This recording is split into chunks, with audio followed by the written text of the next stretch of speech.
बिस्मिल्लाहिर्रहमानिर्रहीम। लाखों करोड़ों अरबों दुरूदो सलाम आप सल्लल्लाहु अलैहि वसल्लम पर और आपकी आल पर। अल्लाह ताला आपको खुश रखे। मैं हूं तारिक जावेद, आप देख रहे हैं दादा तारिक रेसिपीज़।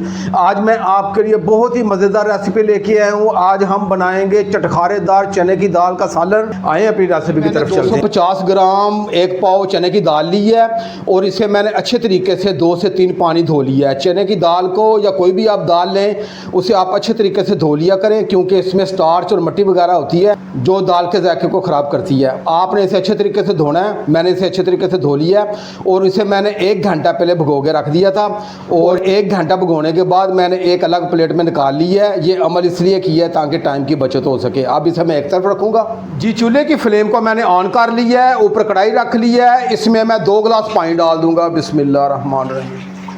2 गिलास पानी डालने के बाद ये दाल है ये डाल देंगे इसमें। अब इसे मैं मीडियम आंच पे 10 मिनट के लिए कुक करूंगा, लेकिन पहले 5 मिनट के बाद इसकी मैंने थोड़ी सी झाग का निकालना बहुत ज़रूरी है, क्योंकि वो गैसेस भी पैदा करती हैं, इसलिए वो सेहत के लिहाज से भी नुकसानदेह हैं और दूसरा वो दाल के जायके को भी ख़राब करती हैं। अब इसे ढाँप के मैं 5 मिनट के बाद इसकी झाग उतारूँगा और 5 मिनट के बाद मिलते हैं। ढाँप का पकाते हुए 5 मिनट हो गए हैं। अब इसका ढक्कन उठा के चेक कर लेते हैं। ये नहीं जी, ये इसके ऊपर जो आपको झाग नज़र आ रही है, ये हर हाल में आपने इस झाग को निकाल देना है। इस झाग का कोई फ़ायदा नहीं है, ये सेहत के लिहाज से भी बहुत नुकसानदेह है और दूसरा ये हड्डियाँ के जायके को भी ख़राब करती है। आपने किसी सूरत ये झाग को नहीं रहने देना। आज इंशाल्लाह मेरे तरीके से चना दाल चटखारा बनाइएगा, घर के तमाम अफराद प्लेटें चाट जाएंगे। मैंने झाग को निकाल लिया ऊपर से। अब ये हाफ़ टी स्पून ये हल्दी है ये डाल दूंगा। 1 टेबल स्पून इसमें ये ऑयल डालूंगा। ये दोनों चीज़ें आपने डालनी है, फिर देखिएगा कैसे कमाल का जायका आता है। इसे मैंने 5 मिनट के लिए पहले ढाँप के रख दिया था। अब इसे 5 मिनट मैं मज़ीद ढाँप के रखूँगा ताकि हमारी अच्छे तरीके से दाल गल जाए और ठीक 5 मिनट के बाद दोबारा मिलते हैं। मुझे दाल को ढाँप के रखे हुए पूरे 10 मिनट हो गए हैं। अब इसका ढक्कन उठा के चेक कर लेते हैं। ये पानी मुकम्मल खुशक हो चुका है और ये दाल हमारी मुकम्मल ये कुक हो चुकी है और मैं आपको प्लेट में डाल के ये चेक भी करवाता हूँ। ये देखिएगा मुकम्मल ये दाल हमारी गल चुकी है और ये मैं दोबारा इसमें डाल दूंगा। अब इस दाल को मैं एक अलग प्लेट में ये निकाल लूँगा। दाल को मैंने एक अलग प्लेट में निकाल ली है जी। अब चूल्हे की फ्लेम को मैंने दोबारा ऑन कर ली है, ऊपर कढ़ाई चढ़ा दी है। इसमें हाफ़ कप ये ऑयल है ये मैं डाल दूँगा। बिस्मिल्लाहिर्रहमानिर्रहीम जी। ऑयल हमारा गर्म हो गया है। अब इसमें हाफ़ टी स्पून ये ज़ीरा है ये मैं डाल दूँगा और इसे मैं सिर्फ 15 से 20 सेकंड के लिए फ्राई करूँगा। इससे ज़्यादा आपने फ्राई नहीं करना, वरना ये ज़ीरा ये जल जाएगा जी। मैंने ज़ीरे को 15 से 20 सेकंड के लिए फ्राई कर लिया है। अब मैंने एक बड़े साइज़ का ये प्याज लिया है, इसे मैंने रफली काट के ये डाल दूंगा और इसे मैंने हल्का सा सुनहरी करना है। आपने इसे ज़्यादा डार्क ब्राउन नहीं करना, हल्का सा सुनहरी करेंगे हम जी। प्याज़ों को फ्राई करते हुए मुझे 3 से 4 मिनट हो गए हैं। ये प्याज हल्के से सुनहरी हो गए हैं। आपने इसे ज़्यादा डार्क नहीं करना। अब ये मैं थोड़ा सा पानी इसलिए डालूँगा ताकि हमारे प्याज ये मज़ीद जलने ना पाएँ। अब ये 2 टेबल स्पून अदरक लहसुन का पेस्ट है ये मैं डाल दूंगा और अदरक लहसुन को मैं 2 से 3 मिनट अच्छे तरीके से फ्राई करूंगा ताकि अदरक लहसुन का जो कच्चापन है ये ख़त्म हो जाए जी। अदरक लहसुन को फ्राई करते हुए मुझे 3 से 4 मिनट हो गए हैं और एक बहुत ही प्यारी सी खुशबू मेरे पूरे किचन में महक चुकी है।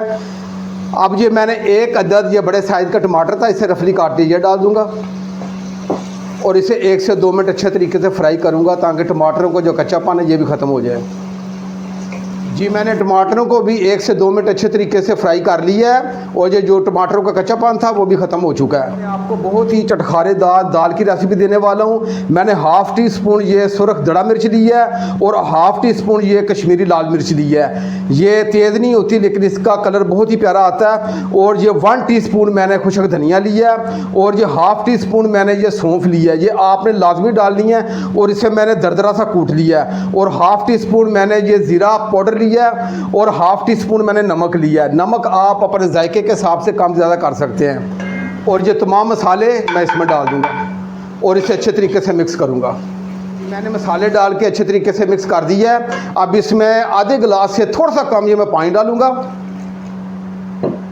और इसे अच्छे तरीके से मिक्स करूँगा और इसे ढाँप के 5 मिनट के लिए रखूँगा ताकि तमाम चीज़ें ये एक जान हो जाएँ। अब इंशाल्लाह 5 मिनट के बाद मिलते हैं। मुझे ढाँप के रखे हुए 5 मिनट हो गए हैं। अब इसका ढक्कन उठा के चेक कर लेते हैं। ये नहीं जी, टमाटर प्याज वगैरह सब ये एक जान हो चुके हैं। अब ये चूल्हे की फ्लेम को थोड़ा सा मैं हाई करूँगा और इसे मैं 4 से 5 मिनट मसाले की अच्छे तरीके से भुनाई करनी है।